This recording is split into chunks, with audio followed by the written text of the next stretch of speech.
Hello everyone, it is Joe here from OmniPoke, the channel that brings you guys everything Pokemon. If you're looking for PTCG live codes, make sure you check out the Potown store. You can get a 5% discount on your orders using that code OmniPoke. For today's video, we are going to be going over the Yokohama Champions League results. This was an over 3,000 player tournament in Japan. Of course, it was best of one. It was a 9+5 Swiss rounds into top 16. Knockout rounds. So this is the top 16 decks that we're looking at. We have deck lists for almost all of the top 8, just missing one of the Miraidon lists. Fortunately, Miraidon also won, so we'll be looking at that list already. So we've pretty much covered every base here. And this is going to have Obsidian Flames, but also the 151 card. So this is going to be relevant for Peoria and the following regionals after that. We've already skipped through the pure Obsidian Flames meta, and we're jumping straight to the 151 stuff, which does actually change quite a bit. Before we get into the deck lists, I do just want to look at the statistics of the top 16 breakdown, and that is to say that Gardevoir showed up 4 times in the top 16, showing it's still a consistent performer with that Draw Engine to fall back on, and still has that great combination of single prize threats as well as one-hit KO potential.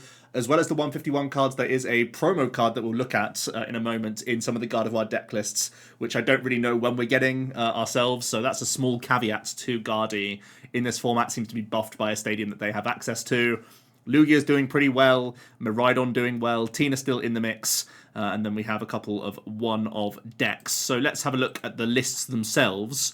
We have a Miraidon here in first place, and one of the big differentials for Miraidon is that it gains 2 new attackers to its sort of plethora of tandem unit buddies. First of all, we have the Zapdos EX, which can give itself free retreat if it has any lightning energy attached to it, and it has the Thunderous Kick attacking option. For 3 lightning, you deal 120 to the active, as well as a 90 damage snipe to one of your opponent's bench Pokemon that already has damage counters on it.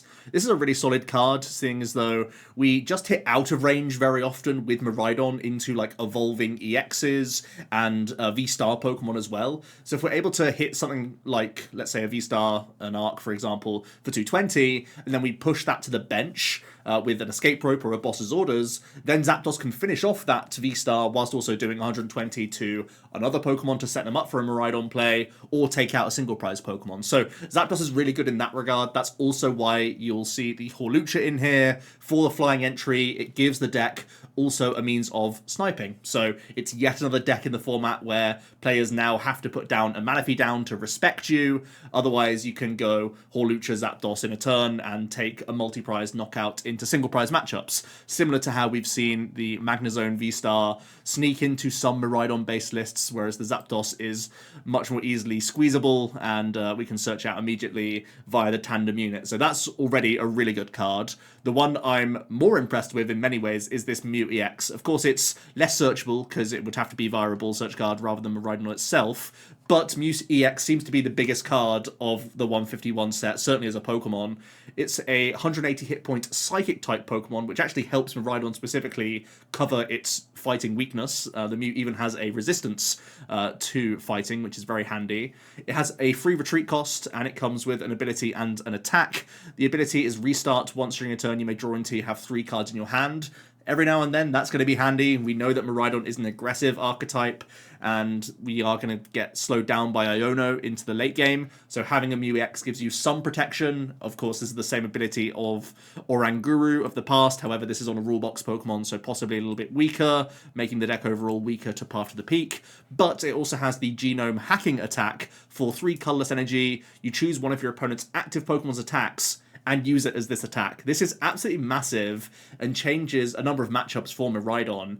Now it has a much more easy means of one-hit KOing Giratina V-Star. Mew EX in general is just a really good check to the Lost-Zone Giratina archetype and Arceus Giratina.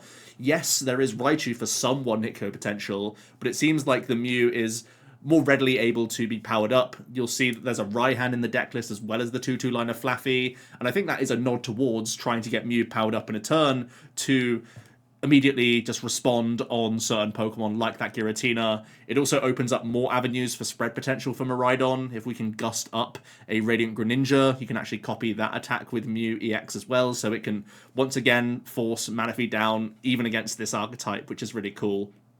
The Mew EX is also going to be, thanks to its colorless attack cost, very splashable in Lugia decks as well, which we'll see. So I feel like the most meta-changing card of 151 is actually going to be this Mew EX, because it seems to be buffing Miraidon, and it buffs Lugia quite substantially, I would say, which is really important. I think that's also why you see a Super Rod in here.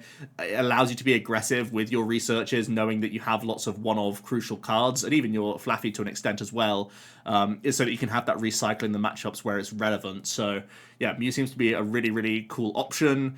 The deck is playing the 3 Path of the Peak, but also playing Collapse Stadium, and I do think this is a big card to help out against Lost Zone players. So there is a lot of trickery that you have in that matchup now, more than just having the Bravery Charms and Switch cards of the past. You now have some attacks that you can copy against Lost Zone builds. You have Zapdos in here as well for potential spread plays. And you have Collapse Stadium, which can remove some damage multi-prizes and essentially undo a turn of Cramorant hitting or Sableye Sprinkling, that sort of thing. So I really like the list. I think it's pretty streamlined, very straightforward, not too different from what we've seen before, but just gains a few different attacking options, which I think is really, really valuable. So yeah, I think that Miraidon is coming on in leaps and bounds in the 151 set. I think it gets much more well-rounded as an archetype, and more difficult to play against, because there are just even more options that your opponent can burst onto you, which is looking very promising for the deck, and unsurprising that 2 of them made top 8 in my opinion. Lugia came in 2nd place, and it is a colourless build of Lugia, which I found really interesting, actually. I think that's partly because of Mew EX. It seems to just be so versatile in its attacking approach that you want to have a number of colourless energy to power this up at a whim, which is looking very promising. Also, just not having to play Urn of Vitalities does open up some spaces for the deck. You'll notice there is a Luxray plus Reversal combination. This is, of course, decent for mirror match situations and good against some Palkia variants. We see both Snorlax in the deck list, which I found really interesting, where we have the usual suspect of Thumping Snorlax being a really efficient single prize attacker, but then we also have the Block Snorlax, which I think is really interesting.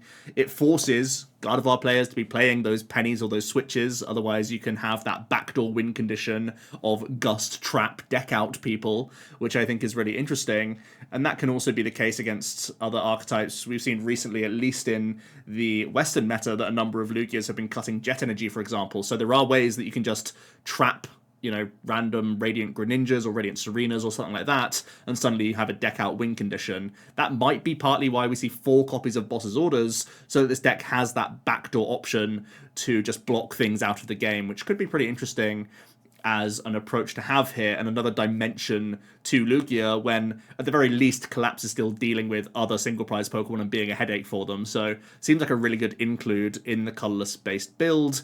Nothing too surprising outside of that. Yes, the ball search is a little bit weird to see Great Balls over Nest Balls, the sort of guaranteed basics, of course. But outside of that, it's fairly straightforward. And again, I think Lugia just gets that extra dimension with the attacking presence of Mew EX. It can have some more copying available to it. Again, it then starts threatening Radiant Greninja into all these matchups. It's going to be such a headache having to literally put Manaphy down in every matchup. If you're a Gardevoir player or if you're like a Lost Zone player, you basically have to put Manaphy down against everything now because of your own Radiant Greninja, which I think is really, really interesting.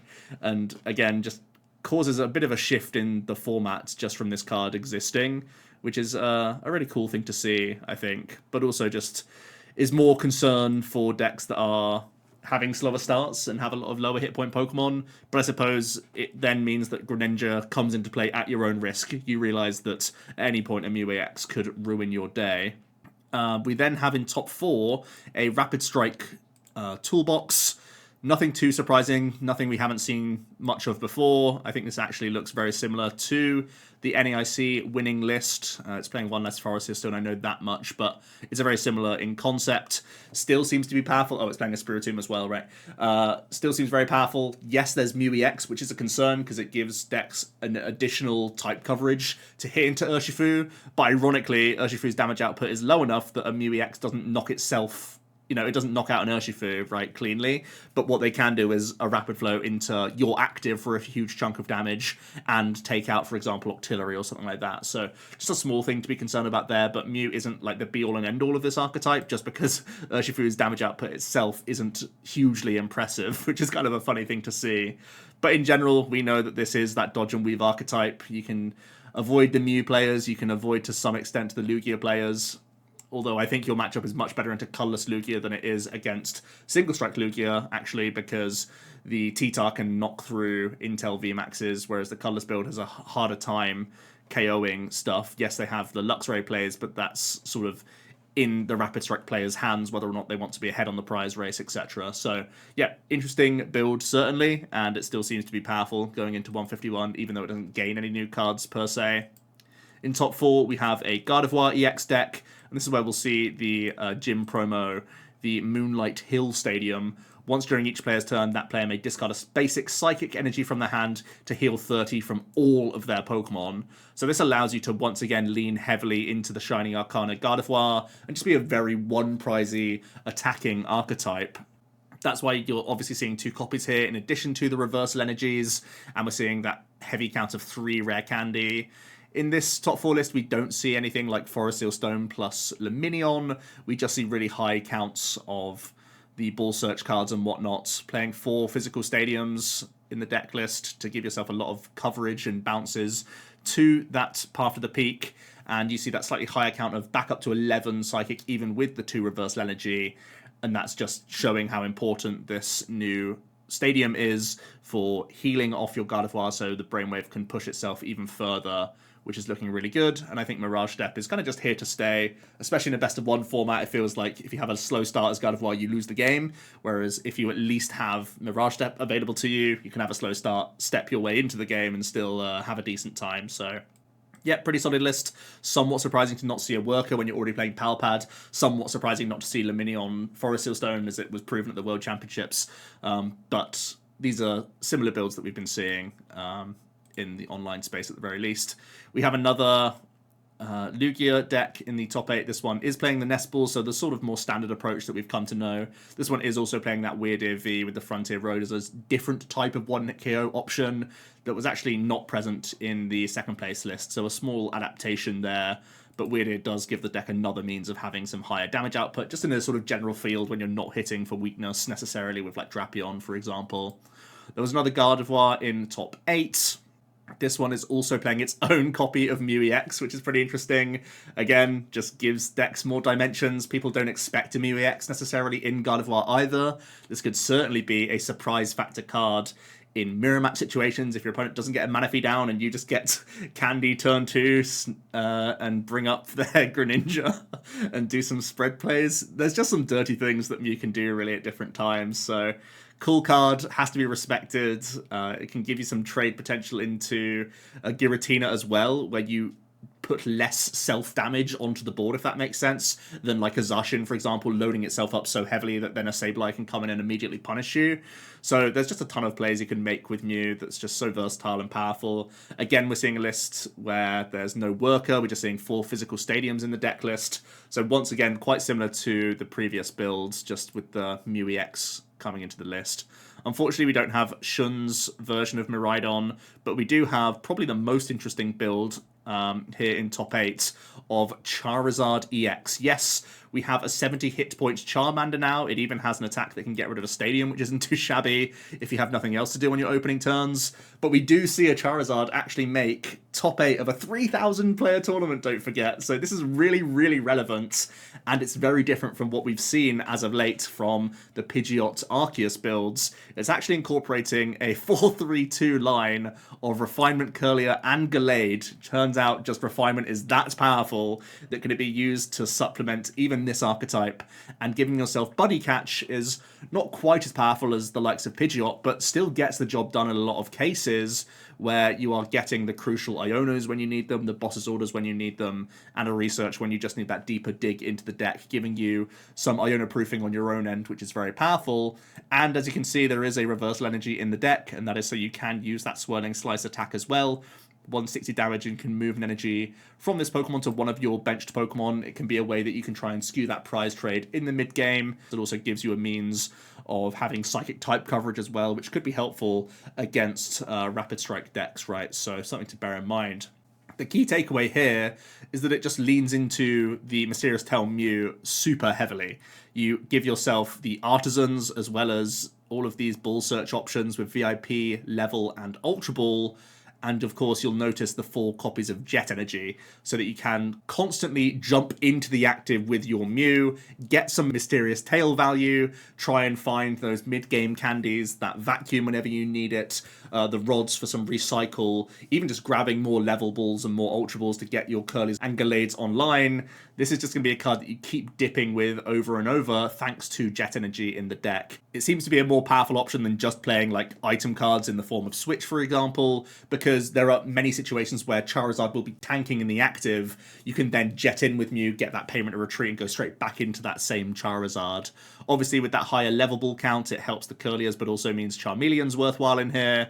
So this is something that I think a lot of people will start testing even before we get to the 151 stuff. But I do think it's a profound difference having 70 hit point Charmanders compared to 60 hit point ones. You'll notice there is still one in this deck list, but it's a very different story just having one compared to all of them being 60 hit pointers, because they're just much more of a liability against the Tina matchup. So I think this is one that a lot of people are going to try out, and it really breathes more life into Charizard and sort of paves the way for us to then have a new age build once we have the 151 stuff. So super interesting there. I did just want to touch on a couple lists as well. In 9th place there was a Gudra Lost Zone build, again incorporating that Mew EX. It just seems to be such a versatile, powerful card. I have no other way to express that. But this is similar to the one we saw at the World Championships, where it has the plethora of single prize attacking options and just that 2-2 Gudra line for the matchups where you just want to be rolling consistently and being a headache for lower damage output matchups. So cool to see that one in the mix. Also, there was a Chien-Pao Baxcalibur list, similar again to the World Championships 9th place build. And it's got some interesting stadiums. It's playing some temples, so certainly respecting Lugia in the format and trying to make that less powerful and try and make it more awkward for that matchup. That's one of your hardest ones as Palkia, I think, from experience. Definitely makes sense in that regard, but still having the Lost City, still having the cancelling Cologne plays, so you can make some Wombo Combo Shuriken turns. So certainly a powerful option in the deck, and definitely one of those archetypes that just draws better than most things in format. Another good result for Chien-Pao Baxcalibur. We saw that in the most recent regionals, so it seems that these lists are getting closer and closer. It's going to be a 60 that I keep an eye out for in the future to see if we actually have anything new from 151, for example, coming into the deck list, or just a different take on Chien-Pao that we haven't yet seen. But yeah, that is going to be the top 8 lists. I think it's super interesting. It feels like Mew EX profoundly changes the game just by being a one-card include in a number of archetypes. And it can really carve out some strange situations and punish some certain attackers in the game. Tina doesn't really look too phased by this, but it should have to start having game plans around basically every archetype having a means of burst responding on a V-Star, which is something it hasn't really had to worry about in a number of matchups previously. So a lot to follow there. Really cool to see Charizard in that top 8. And unsurprisingly, it looks like Lugia and Miraidon get big buffs from this set. One thing that we should bear in mind is that we see no Lost Zone box in the top 16 at all, just Gudra and double Tina. And I think that's also an interesting takeaway. Let me know your thoughts on it all down below. Thanks so much for watching, and I'll see you tomorrow for another video. Cheers.